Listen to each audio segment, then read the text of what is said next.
हम्म, सभापती होणं माझं काही असं स्वप्न नव्हतं. पण ज्या ठरलेल्या गोष्टी होत्या त्या पद्धतीने ह्या सगळ्या घडामोडी झाल्या. जे संचालकांनी आमच्या बरोबर जे निवडून आले होते 12 संचालक, त्या संचालकांनी पण सांगितलेलं होतं की असे असे ठरलेले सभापती आहे आणि अशा अशा त्यांनी आपल्याला करायचं. त्या पद्धतीने हे झालेले सगळ्यांनी मला सपोर्ट केला आणि सभापती होण्यासाठी माझी निवड केली. त्याबद्दल मी माझ्या संचालकांचा मनापासून आभार आहे. मी मगाशी जे अधिकारी बसले होते त्यांची डिस्कस करताना हीच गोष्ट मी बोलत होतो का बाजार समिती हा काय राजकारणाचा अड्डा झाला नाही पाहिजे. कुठला पण सभापती असेल किंवा कुठला पण संचालक असेल याला वाटतं का ह्या बाजार समितीत आपण काम केलं पाहिजे. आपण बघाल तर प्रत्येक दीपक गोगड असतील किंवा संजीव पवार असतील यांनी त्यांच्या त्यांच्या काळामध्ये जे जे प्रस्ताव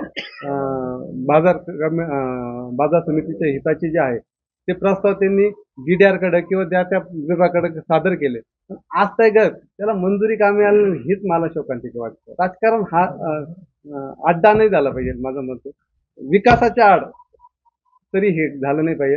आणि ते सध्या मी एवढं सांगेन तर जे विकासाचं आडचं जे राजकारण चाललंय ते मी मोडीत काढल आणि या मार्केट कमिटीमध्ये 100% विकास करून टाकेल. भाऊ, शेतकऱ्यांना काय आश्वासन केलं? शेतकऱ्यांना मी एक सांगतो, शेतकऱ्यांना जे लागतं आज तुम्ही बघा का इथे जे प्रस्ताव जे केलेले ते मला पण माहिती आहे. मी कारण त्या बॉडीमध्ये काम करायचो, मी डायरेक्टर म्हणून काम करायचो. म्हणजे त्यांना प्यायला पाण्याची सुविधा देखील नव्हती. ती सुविधा देखील मी स्वतःच्या खिशातून मी करून पाणी देतो. पण आज बघा का व्यापाराच्या दृष्टिकोनातून जर बघितलं तर इथं शेडची व्यवस्था पाहिजे. पावसाळ्यामध्ये शेतकरी ज्यावेळेस येतो व्यापाऱ्यांना पण अडचण निलाव होत नाही म्हणून ते शेड पाहिजे. आज बऱ्याचशा अडचणी ज्या आहे ज्या ज्या अडचणी ह्याच्यासाठी आहे त्या आपण 100% सोडवायचा प्रयत्न करू. शेतकरी भवन झालं पाहिजे. शेतकरी भवन झालं पाहिजे. शेतकऱ्यांच्या हिताचं म्हणजे त्यांना आमचं तर असं पण चाललं होतं की इथं पेट्रोल पंप पण झालं पाहिजे. जेणेकरून 50 पैशांनी जरी कमी त्यांना पेट्रोल मिळालं तर त्यांचं हित जपत राहणार आहे. प्लस मार्केटला त्यातून उत्पन्न तयार होणार आहे. त्या सगळ्या गोष्टी आम्ही आमच्या परीने प्रयत्न त्यावेळेस पण केला होता. आणि आता मी बसलो, मी पण प्रयत्न करा. मी एवढं सांगेल का तुम्ही पत्रकार बंधू बंधू आहे. तुम्ही एक लोकशाहीचा खूप मोठा आधार आहे. जसं आज बघा का लोकशाहीचा जो स्तंभ आहे तो जो एक एखाद्या सिस्टीम मागे उभा राहतो ते होतं. माझी एवढीच विनंती राहणार आहे आपल्या माध्यमातून किंवा आपल्याला देखील का ज्या ज्या विकासाच्या गोष्टी आम्ही ठेवणार आहे ते तुम्हाला आम्ही मांडणार आहे. त्या गोष्टीला जे अडचण देणार ते पण तुम्ही मांडा एवढीच विनंती मी तुमच्याकडनं करतो. हे एक गोष्ट लक्षात घ्या.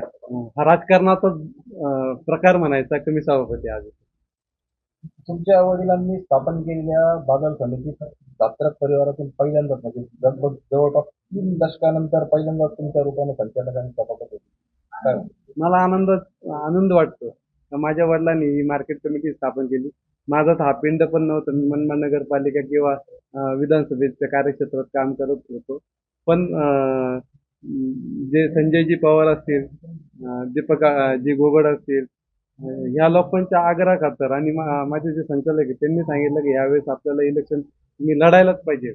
त्या खातर मी लढलो आणि त्यांनीच मला सभापती म्हणजे त्यांच्याच रूपाने मी आज सभापती झालो. तरी गावाने मला नेतृत्व करायची संधी दिली. माझ्या तालुक्यातले जेवढे पण सोसायटीचे डायरेक्टर असतील, ग्रामपंचायतीचे डायरेक्टर असतील, सरपंच असतील, त्या सगळ्यांनी आमच्या पॅनलला भरभरून मतं देऊन आमचा पॅनल निवडून आणला होता आणि त्यामुळे आम्हाला या दिवस बघायला मिळतात. मी त्यांचे पण खूप मनापासून आभार मानतो. माझ्या आई वडिलांचे पण खूप मनापासून आभार मानतो आणि माझी जी अर्धांगिनी आहे तिचे देखील मी खूप आभार मानतो.